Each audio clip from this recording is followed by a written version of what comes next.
Hi, I'm Mark Woods, the real Boca writer. Today we're going to do another episode of a short dive into a minor character.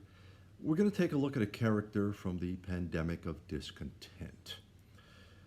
In the country of Colombia, there has always been a socialist communist presence since the 1920s. And what greater recruiting ground, of course, are college campuses and college universities, just like it is all around the world. Johan Sanchez Soria was a junior when he was recruited by FARC. A better organizer than student, he quickly joined the cause, and despite coming from an upper middle class family, he had no compunction about committing acts of robbery, arson, kidnapping, and even murder.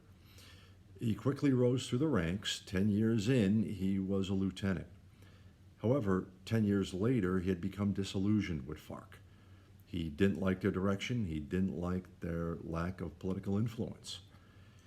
So he formed his own group, the National Freedom Front, NFF for short, and he had about 180 members in the jungle and an equal amount in the cities. You had to have just as many members in the cities because they provided support services.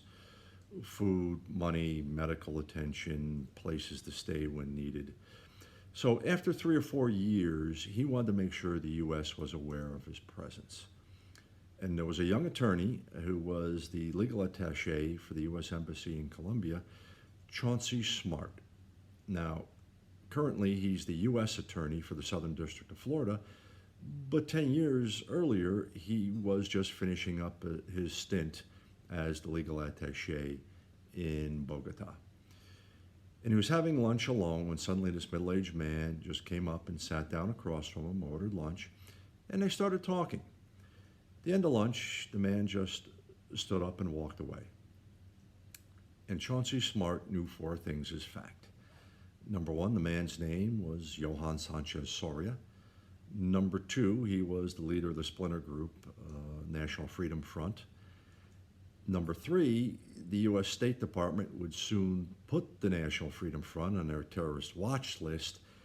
And number 4, Senor Soria was cheap. When he left, he didn't even offer to throw a few pesos on the table for lunch. So that's Johan Sanchez Soria. I'm Mark Woods, the real Boca writer. Thank you for watching. Please subscribe and smash that like button. Thank you.